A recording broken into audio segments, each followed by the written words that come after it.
Before we get started, we want to take a moment to acknowledge that today's episode covers real-world geopolitical tensions, military actions, and the potential for escalating conflict that could impact millions of lives across the globe. The situation involving Iran, the United States, and the broader Middle East is evolving rapidly. And while we aim to break it down in a way that's clear and honest, we also recognize that these are serious developments with real human consequences. This is not just politics. This is people, economies, and lives potentially hanging in the balance. As always, the views expressed in this episode are for discussion, analysis, and perspective. We encourage you to think critically, question everything, and form your own conclusions as more information continues to come out. The goal here isn't to tell you what to think. It's to give you something to think about. There's a moment right before something big happens where everything feels quiet. Not calm, just quiet. Like the air gets heavier, conversations get shorter, and the headlines stop screaming quite as loud. But not because things are getting better, because something is shifting underneath it all. And right now, that's exactly where we are.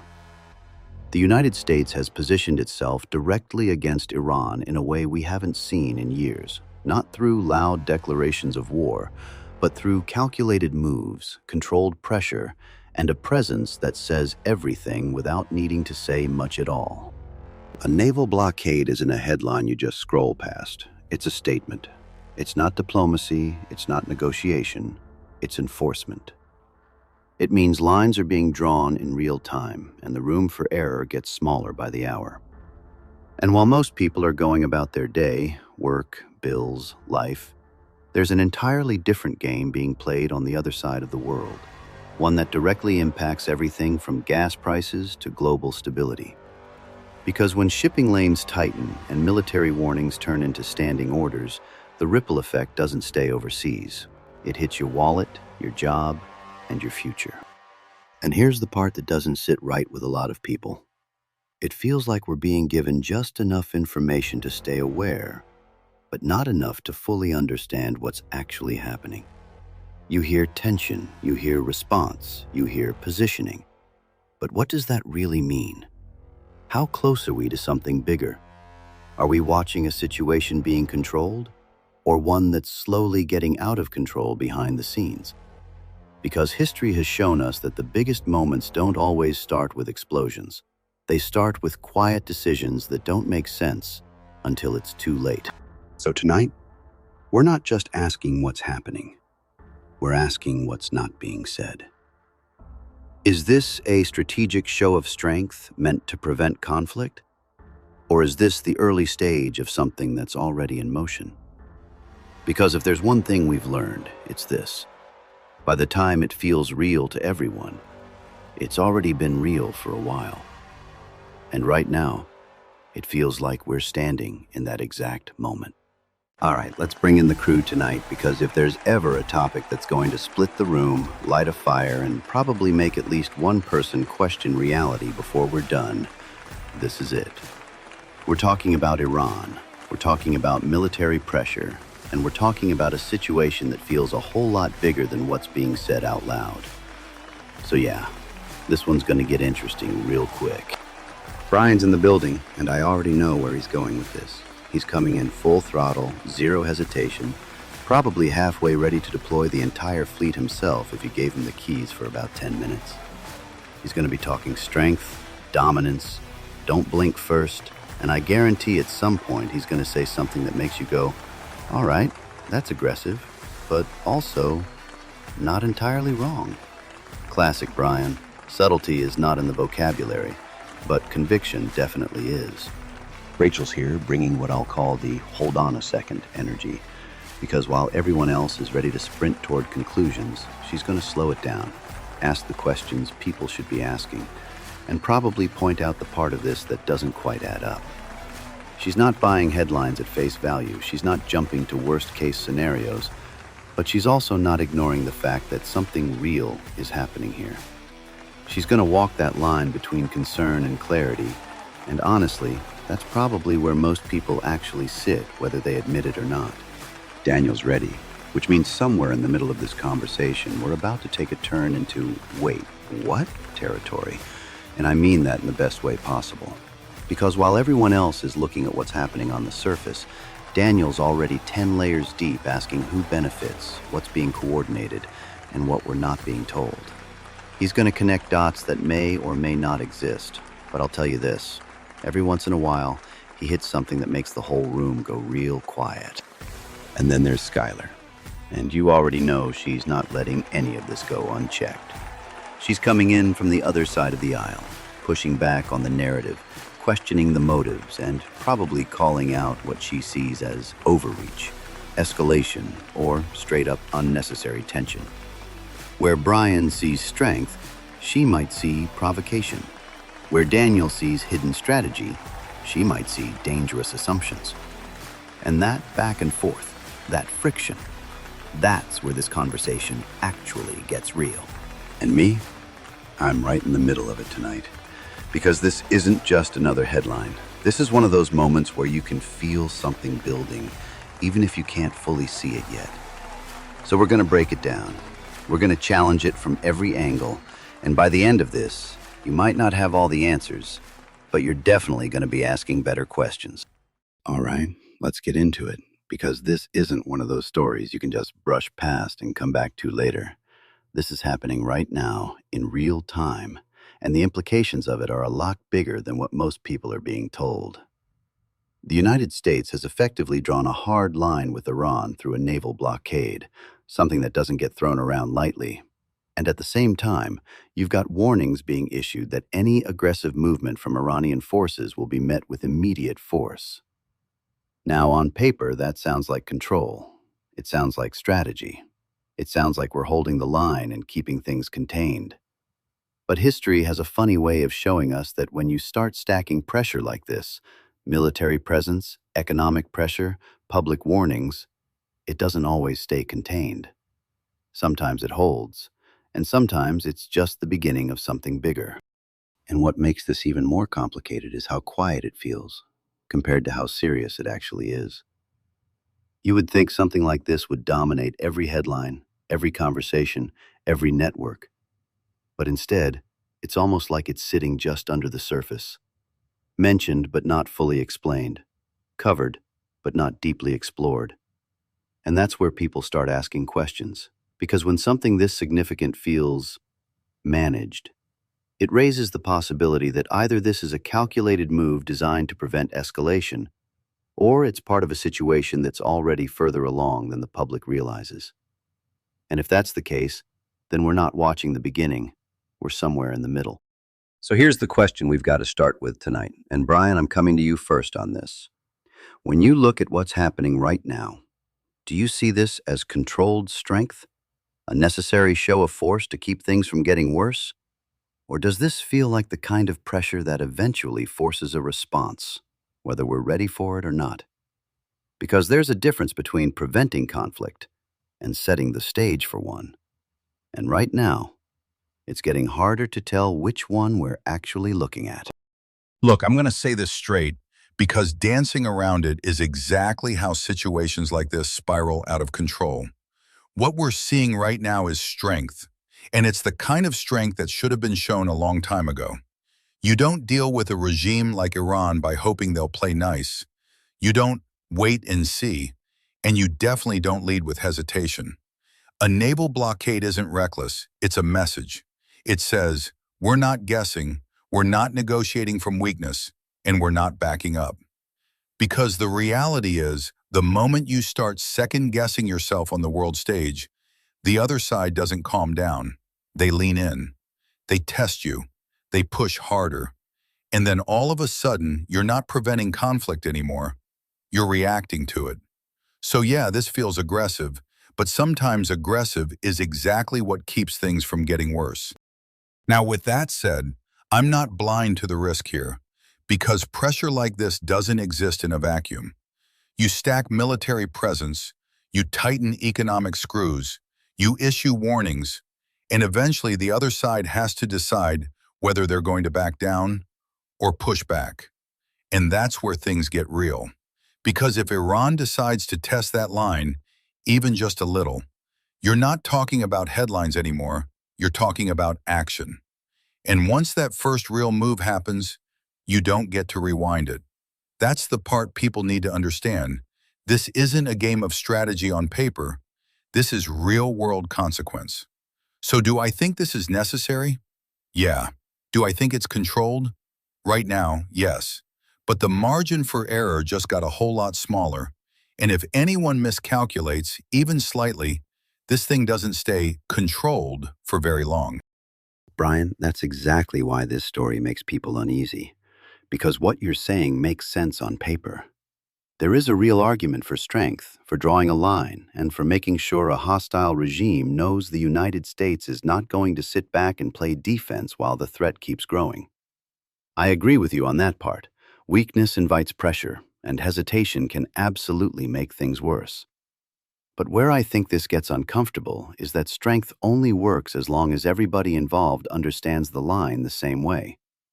The problem is, once military pressure starts stacking up like this, you're no longer just dealing with policy. You're dealing with pride, perception, retaliation, and the very real possibility that somebody on one side or the other makes a move based on emotion, ego, or bad intel. That's where controlled can turn into "we lost the room" real fast. And that's the part I don't think enough people are saying out loud. Because the truth is, I don't think most Americans are looking at this and feeling reassured. I think they're looking at it and wondering whether this is a show of force that keeps the lid on, or the first step toward the lid blowing off. And that's where I want to bring Rachel in, because she tends to live in that space between what's being said and what actually makes sense. Rachel, when you look at this situation, do you think this is a calculated move designed to prevent something bigger from happening? Or does a blockade like this almost guarantee that the tension gets worse, no matter how disciplined the strategy looks from the outside? I understand the argument for strength. I really do. And there's truth in what Brian is saying about deterrence and not showing weakness on the global stage. But where I think people need to slow down just a little bit is in assuming that every show of force automatically leads to control. Because history doesn't always support that. There are plenty of examples where pressure didn't stabilize a situation. It escalated it, sometimes in ways that no one fully intended at the start. And that's what gives me pause here. A naval blockade, by definition, isn't just symbolic. It disrupts, it provokes, and it forces a reaction. The question isn't just whether we look strong. The question is whether the response we're trying to prevent is actually being made more likely by the way this is unfolding. And then there's the information gap, which I think is just as important. Because like you said earlier, this feels managed. We're getting pieces of the story, but not the full picture. And that creates a kind of uncertainty that's hard to ignore. What's the long-term objective here? Is this about forcing Iran back to negotiations, containing something specific, or preparing for a larger shift in strategy? Because without that clarity, people are left trying to interpret actions without understanding the intent behind them. And that's where concern starts to grow, not necessarily because something has already gone wrong, but because it's hard to tell how close we are to a line that, once crossed, changes everything. So I'm not saying this is reckless, but I am saying it's serious. And serious situations deserve more transparency than what we're seeing right now. Rachel, that's exactly the tension right there. The difference between what something is supposed to do and what it actually ends up doing once real-world variables get involved. Because in theory, a move like this is meant to create stability through strength, to apply just enough pressure that the other side backs off without pushing things over the edge. But in reality, like you said, once you introduce disruption at this level, a blockade, military positioning, warnings, you're not just controlling outcomes anymore, you're influencing behavior. And behavior, especially on a global stage, doesn't always follow a clean script. I agree with you on the transparency piece too, because that's where people start to feel disconnected from what's actually happening. When something this serious feels like it's being drip-fed instead of fully explained, it creates that uneasy middle ground where nobody quite knows how concerned they should be. And that uncertainty can be just as powerful as the situation itself. And I think that's what stands out the most right now. It doesn't feel chaotic. but it also doesn't feel fully under control either. It feels managed, like we're watching a situation that's being carefully handled in real time, but without a clear understanding of where the end point is. And when you don't know the objective, every move starts to feel heavier, because you don't know if it's part of a plan to prevent something or part of a plan that's already in motion. That's where I want to bring Daniel in, because he's always looking at the layers behind what we're being shown. Daniel, when you look at this, do you think this is exactly what it looks like on the surface? A strategic pressure move to keep things contained? Or do you think there's something bigger happening underneath that we're not being told about yet? All right, so here's where I'm going to take this, and yeah, I already know some people are going to roll their eyes, but just stay with me for a second. Because what we're looking at might not just be about Iran, or even just about military positioning. This feels bigger than that. When you see a move like a naval blockade, combined with controlled messaging, limited transparency, and just enough information to keep the public aware, but not fully informed, that's not accidental. That's coordinated. And the question I always ask is, who benefits from this level of tension being sustained, not resolved? Because if this was purely about shutting something down quickly, you'd either see full de-escalation or full engagement. What we're seeing instead is this middle ground, pressure without resolution, which is exactly where influence, leverage, and long-term positioning happen. And then you zoom out even further, and it starts connecting to things people don't usually tie together.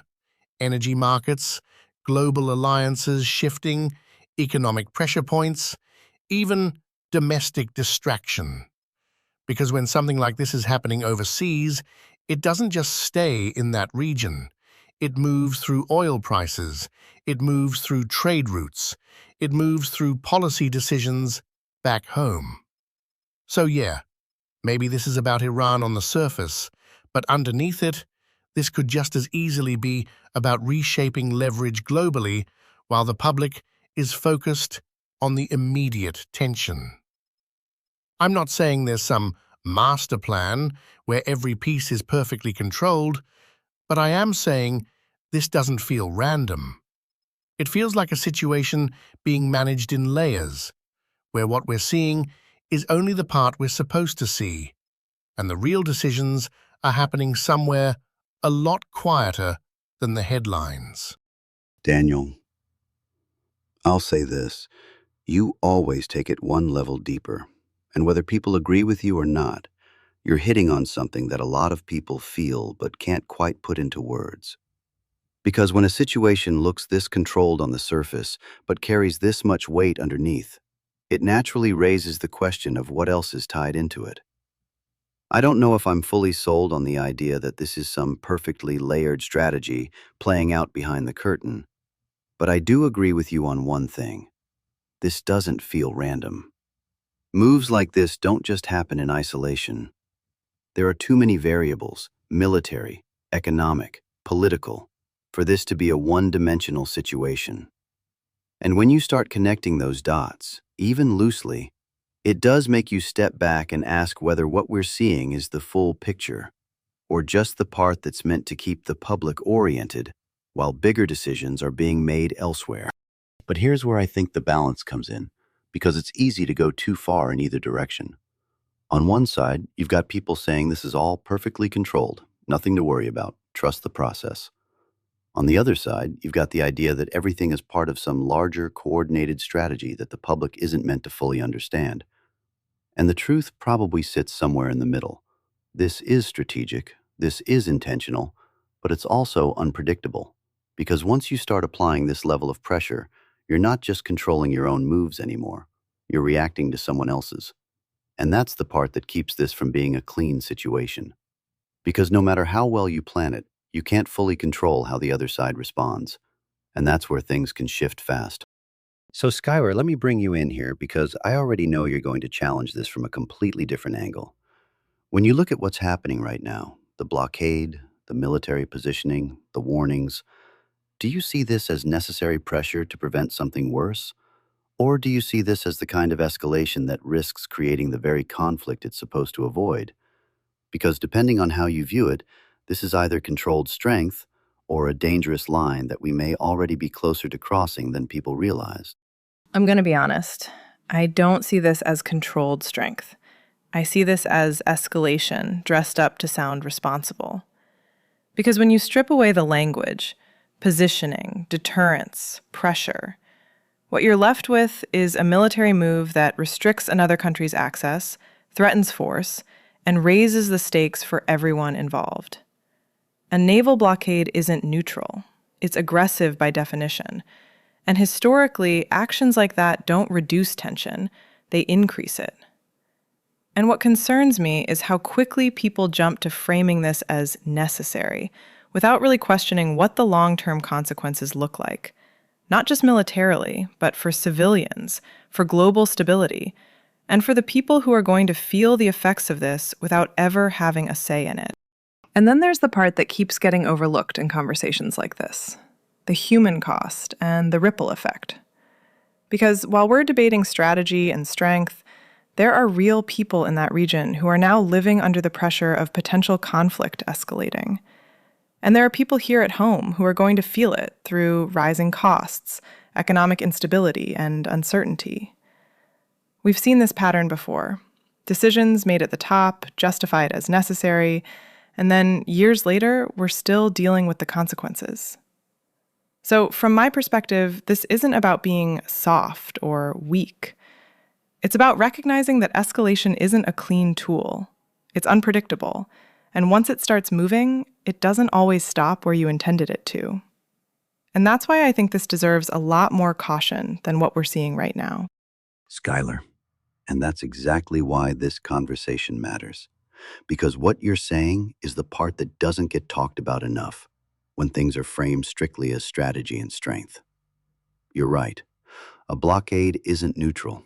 It's not passive, and it absolutely changes the environment the moment it's put in place. I think where people split, and where this entire conversation has lived tonight, is in how they define necessary. Because for some, necessary means doing whatever it takes to prevent a larger threat from growing, even if it carries risk. For others, necessary means exhausting every possible path before you even get close to something that could escalate. And the truth is, both sides are reacting to the same reality. They just see the risk differently. One sees the danger of not acting. The other sees the danger of acting too far.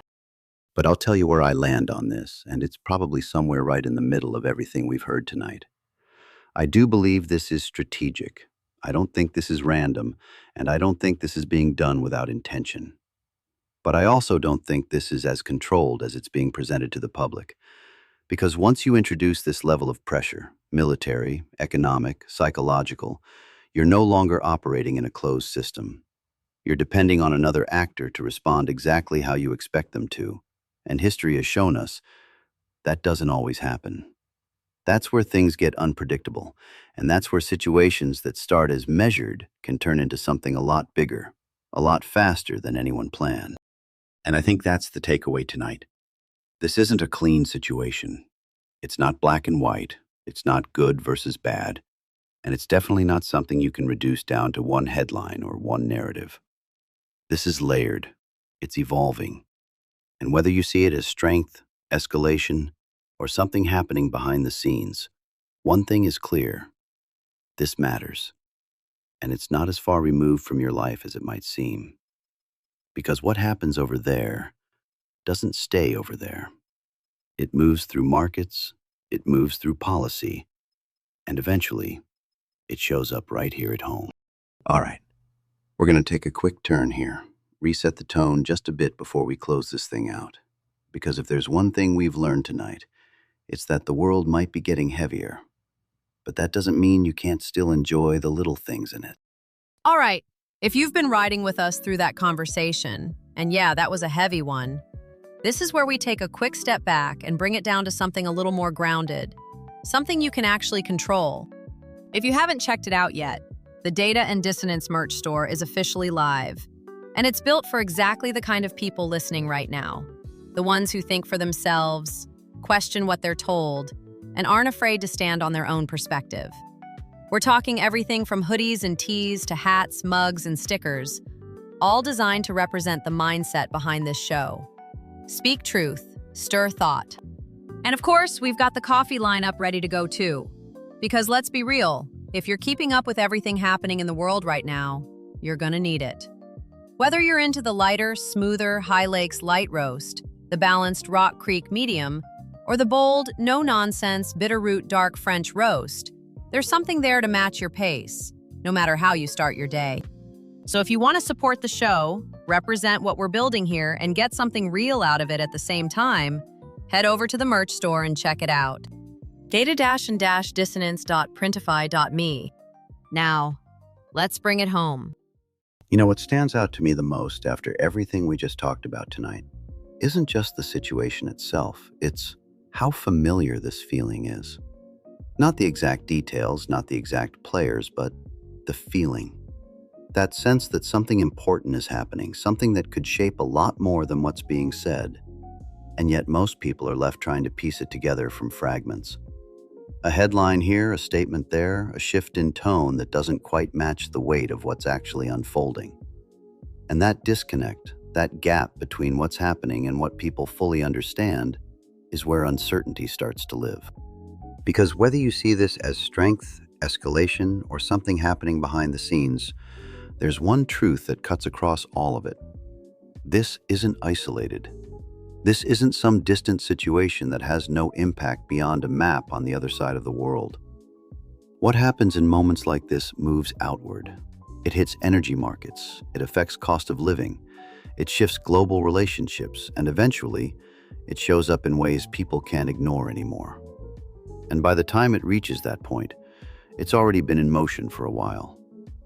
That's why conversations like this matter, not because we have every answer, but because asking the right questions early is how you stay aware of what's coming.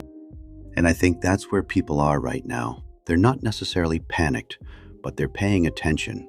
They're watching how this is being handled. They're listening to what's being said. And just as importantly, they're noticing what's not being said. Because in situations like this, silence can be just as telling as action. When things get quieter while the stakes get higher, that's usually a sign that something deeper is happening beneath the surface. Whether that leads to resolution or something more serious, that part hasn't been decided yet. But here's what I'll leave you with tonight. Don't just react to headlines. Understand the weight behind them. Don't just accept the surface-level explanation. Ask what it means long-term. Because the world doesn't change all at once. It shifts in moments like this, slowly at first, and then all at once when people least expect it. And right now, this feels like one of those moments. We'll keep watching it, we'll keep breaking it down, and we'll keep asking the questions that matter.